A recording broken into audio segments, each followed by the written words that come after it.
দেশজুড়ে চলছে তীব্র তাপপ্রবাহ। এতে নতুন করে ফের 3 দিনের হিট অ্যালার্ট জারি করেছে আবহাওয়া অধিদপ্তর। এরই মধ্যে কাল থেকে খুলছে মাধ্যমিক ও উচ্চশিক্ষা অধিদপ্তরের আওতাধীন শিক্ষা প্রতিষ্ঠানগুলো। তবে বন্ধ থাকবে প্রাক প্রাথমিকের ক্লাস। আরও জানাচ্ছেন দাউদ হাসান।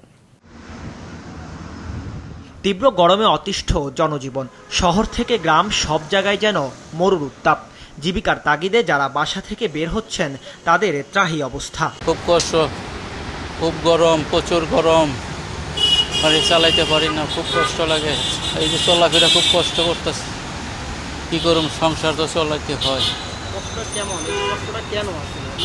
এই গরমের বেশি, গরম না থাকলে এতটা কষ্ট হইতো না, গরমের জন্য বেশিটা কষ্ট হইতেছে। গরম দিনে রাত্রে প্রায় সমানই, আর রাস্তায় যারা কাজ করে তাদের তো প্রচুর কষ্ট হয়। আমরাও যে ছোটোখাটো চাকরি করি, আমাদের গরমে থাকতে অফিসে বাইরে সব জায়গায় কষ্ট। রোডে তো প্রচুর কষ্ট, যারা দেখা যায় বাসে সায়দাবাদ যাবো, বাড়িতে যাবো, অনেক কষ্ট গরমের জন্য। বন্ধুর লাগে ঘুরতে আইছি তো অনেক গরম, গরমে থাকা যায় না, এখন বাসায় যাব। ঠিক আছে, বাসা থেকে বাইরে আইছি কাজের জন্য, তো গরম অনেক, এই জন্য ধরেন বাসায় যাইতেছি। আবার কাজ শেষ করতে পারি না, অত গরমে যাইতে পারি না, অথচ বাসায় যাই, পরে আবার আসবো। এখন গাছ যতই লাগাইব সরকারে বা আমরা লাগাবো, প্রতিটা বাড়িতে 2-4টা করে গাছ লাগানো অবশ্যই দরকার। যদি গাছ না থাকে তাহলে আমরা গাছের পাবো না, অক্সিজেনটা পাবো না। তাছাড়া গাছ যদি থাকে, গাছ থাকলে এই ঠান্ডা আবহাওয়াটা অনেকটা গরমে বা রোদ রেডারে অনেকটা কভার করে। ওয়ালটন এসিতে ইনস্টলেশন একদম ফ্রি। এমন পরিস্থিতিতে ঈদের পর 21শে এপ্রিল থেকে শিক্ষা প্রতিষ্ঠান খোলার কথা থাকলেও গরমের কারণে 27শে এপ্রিল পর্যন্ত বাড়ানো হয় ছুটি। কাল থেকে সরকারি প্রাথমিক বিদ্যালয়ের শ্রেণী কার্যক্রম শুরুর ঘোষণা দিয়েছে প্রাথমিক ও গণশিক্ষা মন্ত্রণালয়।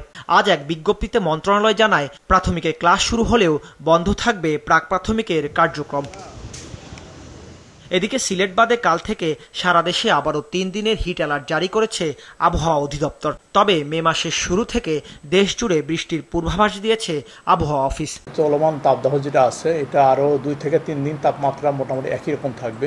হয়তো আপনার 0.5 বা 1 ডিগ্রি এদিক ওদিক হতে পারে, কিন্তু ওভারঅল এই তাপদাহ থাকবে। তবে যেটা হচ্ছে আপনার 2 থেকে 3 দিন পরে তাপমাত্রা একটু একটু কমা শুরু হবে।